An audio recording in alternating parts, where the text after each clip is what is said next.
Hi everyone, welcome to বিকেল বিজ্ঞান। আজকে আমরা কি করবো? কেমিক্যাল ইকুয়েশনটা ব্যালেন্স করা শিখব। সবার আগে ব্যালেন্স কেন করবো? ব্যালেন্স এই জন্যই করবো, কারণ হচ্ছে আমাদের একটা খুব প্রচলিত ফর্মুলা আছে, ল আছে, সেটা হচ্ছে law of conservation of mass. তার মানে রিয়াক্ট্যান্ট আর প্রোডাক্ট দুটোর মাস সবসময় সেম থাকবে। হ্যাঁ, রিয়াকশনের আগে রিয়াক্ট্যান্টের যা মাস হবে, রিয়াকশনের পরে প্রোডাক্টের মাসও সেম থাকবে। কিন্তু সব রিয়াকশনে যখন আমরা লিখি তখন সেম থাকে না। যেরকম একটা এক্সাম্পল না, এইখানে যে এখানে রিয়াকশন শুরুতে সোডিয়াম একটা আছে, একটা অ্যাটম আছে, কিন্তু প্রোডাক্টে সোডিয়ামের দুটো অ্যাটম হয়ে গেল। ঠিক এরকম পরের রিয়াকশনটায় এখানে সালফেটে তিনটে অ্যাটম আছে, এখানে একটা। তো এগুলো ব্যালেন্স হয়। হ্যাঁ, এখানে তিনটা থেকে এখানে একটা কোনোভাবেই হতে পারে না। Law of conservation of mass এটা অ্যালাউ করে না। বা এখানে সোডিয়ামের একটা অ্যাটম, এখানে দুটো অ্যাটম, একটা কোথা থেকে আসবে, এটাকেও অ্যালাউ করে না। কারণ আমরা যদি কনসিডার করি এই রিয়াকশনগুলো একটা ক্লোজ চেম্বারে হচ্ছে, ক্লোজ সিস্টেমের মধ্যে হচ্ছে, তো ক্লোজ সিস্টেমের মধ্যে কখনোই বাইরে থেকে কিছু আসতে পারে না, আর ভেতর থেকে কিছু বেরোতে পারে না। এটাই ক্লোজ সিস্টেম। তো ক্লোজ সিস্টেমের মধ্যে এই রিয়াকশনটা কখনোই ফেভারেবল না। একটা অ্যাটম দুটো অ্যাটমে কখনোই কনভার্ট হবে না। Law of conservation of mass আমাকে অ্যালাউ করে না। তো এগুলোর ক্ষেত্রে আমাদেরকে ব্যালেন্স করতে হবে।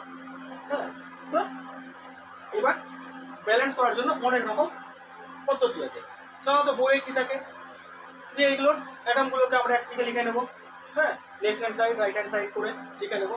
তো এগুলো সিম্পল, যেগুলো ব্যালেন্স করার আছে, ছোটো ছোটো রিয়াকশন আছে, সেগুলোর ক্ষেত্রে ইজি করে নিতে পারবে। কিন্তু একটু কমপ্লিকেটেড হয়ে গেলে অনেক টাইম লাগবে। শুধু আমাকে ব্যালেন্স করলেই হলো না, সঙ্গে আমাকে টাইমটাও দিতে হবে, কারণ কোশ্চেন অন্যগুলোও থাকবে। এগুলোতে 1 নম্বর করে থাকবে। এবার 1 নম্বরের জন্য যদি আমি 5 মিনিট 10 মিনিট সময় দিই, সেটা কোনো সময় ফেসেবল না। আমাদেরকে চেষ্টা করতে হবে এটা উইদিন এ মিনিট করার। আর একটা হয় অ্যালজেব্রিক মেথড, মানে সামনে থেকে এখানে এ ধরে নিলাম, এখানে বি ধরে নিলাম, এইভাবে। এখানে সি, এখানে ডি, এইভাবে। আমরা সেভাবে করবো না, সেগুলো একটু কমপ্লিকেটেড হয়ে যায়। আমরা চেষ্টা করবো একটু ইজি হতে পারে। দেখি কিভাবে। সবার আগে দেখবো, আমাকে এই রিয়াকশনগুলোতে প্রথমে দেখতে হবে পলিঅ্যাটমিক আয়নগুলো। এখানে কি আছে? সালফেট। প্রথমে এগুলো দিয়ে স্টার্ট করলে, এগুলোকে যদি স্যাটিসফাই করে নিই, তাহলে আমার রিয়াকশনগুলো করতে খুব সোজা হবে, কম টাইম লাগবে এবং ইজি। এখানে একটা, এখানে একটা হয়ে গেল।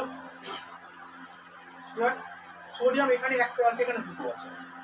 তা আমি যদি এখানে 2 করে দিই, তাহলে আমার সালফেটও স্যাটিসফাই করে গেল, সোডিয়ামও স্যাটিসফাই করে গেল। তারপরে কি? হাইড্রোজেন। হাইড্রোজেন কটা আছে? এখানে দুটো আছে, এখানে একটা আছে, তিনটে। আর অক্সিজেন আছে একটা। এইবার আমি এখানে যদি 2 করে দিই, সরি, অক্সিজেন এখানে দুটো আছে, কারণ এখানে সামনে 2 করেছি। তাহলে এখানে যদি 2 করে দিই, তাহলে অক্সিজেনও স্যাটিসফাই করে গেল, আর হাইড্রোজেনও স্যাটিসফাই করে গেল। এখানে দুটো আর এখানে দুটো, চারটে। তাহলে আমার এটা হয়ে গেল কমপ্লিট।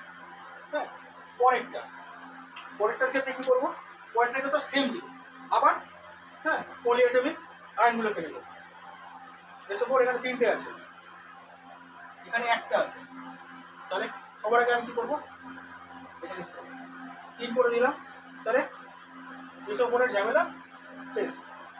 এবার অ্যালুমিনিয়াম এখানে দুটো আছে, এখানে যদি 2 করে যাবে, তাহলে অ্যালুমিনিয়াম হয়ে গেল। কিন্তু ক্লোরিন কটা হলো? 3 আর 2 6টা। বেরিয়াম 3টে আছে, তো এখানে যদি 3 করি আমি, তাহলে বেরিয়ামও 3 স্যাটিসফাই করে গেল, 3 3, আর ক্লোরিনও 3 2 6 হয়ে গেল। তাহলে খুব সহজে কয়েক সেকেন্ডের মধ্যে করে নিলাম। এইভাবে তোমরা একটু ভিডিওটাকে পজ করে একটু দেখবে, আর একটু বাড়িতে প্র্যাকটিস করবে। আদার্স আরও যতগুলো আছে রিয়াকশন, সেগুলোকে নিয়ে প্র্যাকটিস করবে। প্র্যাকটিস করতে করতে আশা করি খুব ইজিলি হয়ে যাবে তোমাদের।